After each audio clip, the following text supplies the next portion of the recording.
Topic है उसमें हम कम्यूटेटिव लॉ इन मैट्रिसेस को डिटेल में स्टडी करेंगे। हम देखेंगे कि एडिशन में कम्यूटेटिव लॉ क्या होता है और मल्टीप्लिकेशन में कम्यूटेटिव लॉ होल्ड करता है या नहीं। बेसिकली कम्यूटेटिव लॉ हमारे पास कहता है कि अगर दो मैट्रिसेस ए प्लस बी को ऐड किया जाए तो वो सेम आंसर देगा अगर हम बी प्लस ए को ऐड करें। But commutative law under addition तो मैट्रिसेस में होल्ड करते हैं, बट अंडर मल्टीप्लिकेशन ये होल्ड नहीं करता। तो अब हम इसके प्रूफ देखते हैं, इनकी एग्जांपल्स देखते हैं। तो चलते हैं वीडियो की स्टार्ट की तरफ। तो अब हम आगे हैं कम्यूटेटिव लॉ अंडर एडिशन। सबसे पहले हम इसकी स्टेटमेंट देखते हैं। स्टेटमेंट इसकी क्या कहती है कि if two matrices A and B are conformable for addition then they hold commutative law, that is a plus B is equals to B plus A. It means that कि अगर दो मैट्रिसेस एडिशन कर सकते हैं, addition के लिए ज़रूरी है कि वो इक्वल मैट्रिसेस हों, तो अगर वो एडिशन कर सकते हैं तो वो कम्यूटेटिव लॉ होल्ड करते हैं। यानी हम a प्लस बी पहले a में b को लेफ्ट साइड से ऐड करें या राइट साइड से ऐड करें, उनका आंसर सेम आता है। तो अब हम आगे हैं कम्यूटेटिव लॉ के प्रूफ की तरफ अंडर एडिशन। तो अगर हम लोगों ने प्रूव करना है कि a plus B is equals to B plus A, तो हमने दो मैट्रिसेस ले लिए हैं, एक a और एक b, n क्रॉस n के मैट्रिसेस। तो इट मीन्स ये दोनों एक दूसरे के इक्वल हैं। a मैट्रिक्स में स्मॉल a टाइप के एलिमेंट्स हैं, जैसे कि a11, a12 up to a1n, a21, a22 up to a2n and so on an1, an2 up to ann। Similarly b में b टाइप के एलिमेंट्स हैं, b11, b12 and b1n। Then अगर हम a plus B को add करें तो हम addition में कॉरेस्पॉन्डिंग एलिमेंट्स को, यानी कि a11 को b11 से ऐड करते हैं, a12 को b12 से ऐड करते हैं। सिमिलरली इसी तरह एडिशन हम करते हैं। तो a11 plus b11, a12 plus b12 and up to so on.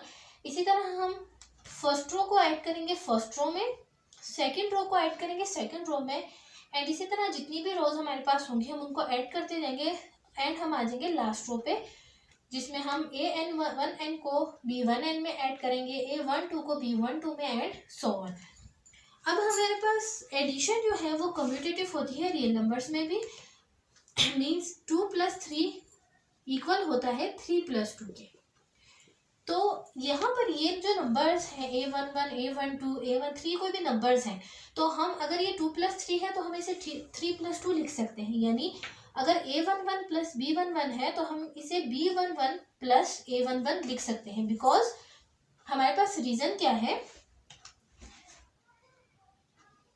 Addition is commutative.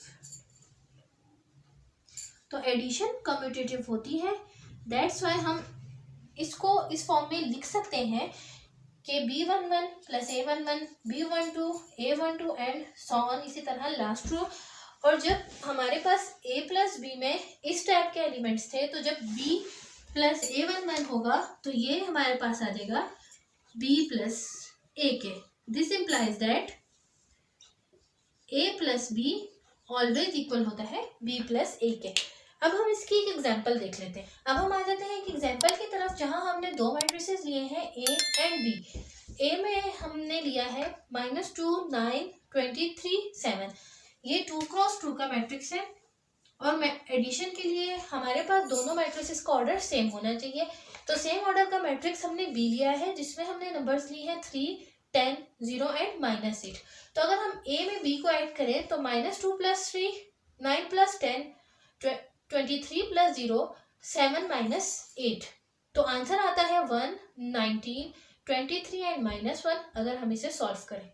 Similarly अगर हम b प्लस a करें तो 3 प्लस -2, 10 जो कि b का एलिमेंट है, +9, 0 प्लस 23, -8 प्लस 7, और इसका आंसर भी सिमिलरली आता है 1, 19, 23 एंड -1। तो यहाँ से हमें पता चलता है कि हम a में b को ऐड करेंगे, b में a को ऐड करें, हमारे पास आंसर सेम आता है। तो अंडर मल्टीप्लिकेशन मैट्रिसेस में कम्यूटेटिव लॉ होल्ड नहीं करता, यानी कि a क्रॉस b कभी भी इक्वल नहीं होता b क्रॉस a के, या ए डॉट बी इक्वल नहीं होता बी डॉट ए के। डॉट या क्रॉस हम कुछ भी यूज़ कर सकते हैं मल्टीप्लिकेशन के लिए। तो मैट्रिसेस में जनरली ये लॉ होल्ड नहीं करता। हम इसे एक एग्जांपल से समझते हैं कि ये कैसे ऐसा है कि हमारे पास ये लॉ होल्ड नहीं करता। तो हम एक एग्जांपल देख लेते हैं। अब हमने एक एग्जांपल ले ली है कि A इज इक्वल्स टू एक 2 क्रॉस 2 का मैट्रिक्स है A हमारे पास, जबकि B हमारे पास 2 क्रॉस 1 का मैट्रिक्स। मल्टीप्लिकेशन के लिए हमारे पास ये रूल है कि हमारे पास फर्स्ट जो मैट्रिक्स है, यानी कि जो भी मैट्रिक्स लेफ्ट साइड पे होगा उसके नंबर ऑफ कॉलम्स, यहाँ पर 2 कॉलम्स हैं, इनको इक्वल होना चाहिए इस मैट्रिक्स की रोज के, यानी इस ऑर्डर को सेम होना चाहिए, तभी ये पॉसिबल होगा।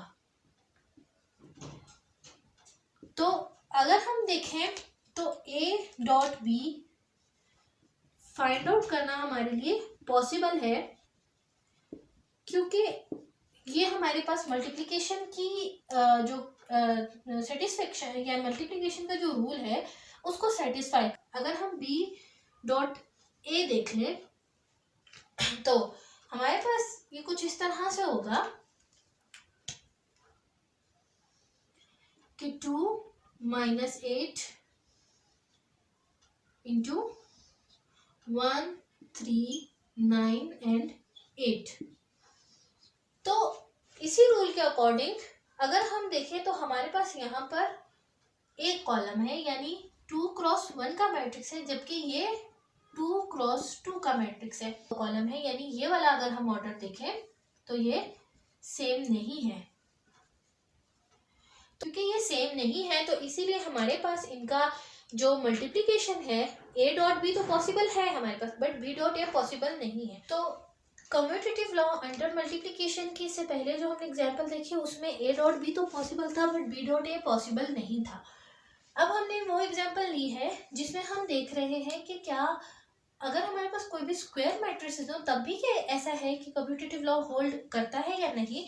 तो हमने एक मैट्रिक्स लिया A -1 0 8 एंड 3, एंड B हमने एक मैट्रिक्स लिया 3 9 2 एंड -2।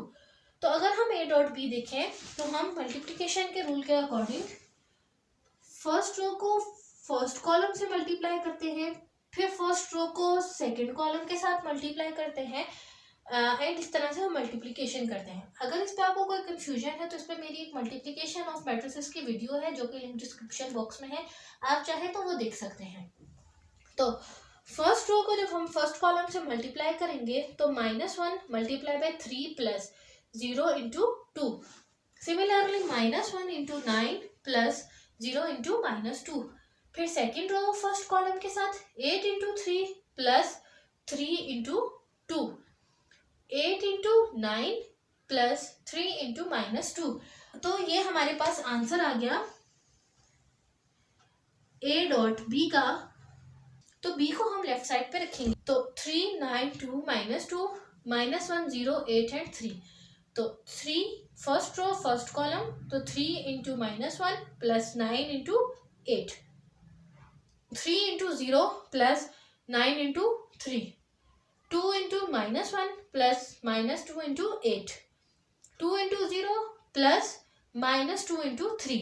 आफ्टर सिंप्लीफिकेशन हमारे पास आंसर आएगा 69 27 -18 एंड -6। तो अगर हम उस आंसर को इस आंसर से कंपेयर करें तो ये दोनों बहुत डिफरेंट आंसर है। This implies that A dot B is not equals to B dot ए।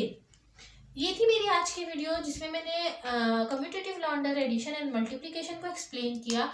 अगर आपको ये वीडियो अच्छी लगी तो आप लाइक शेयर एंड सब्सक्राइब करें। अगर कोई क्वेश्चन हो तो आप कमेंट सेक्शन में पूछ सकते हैं।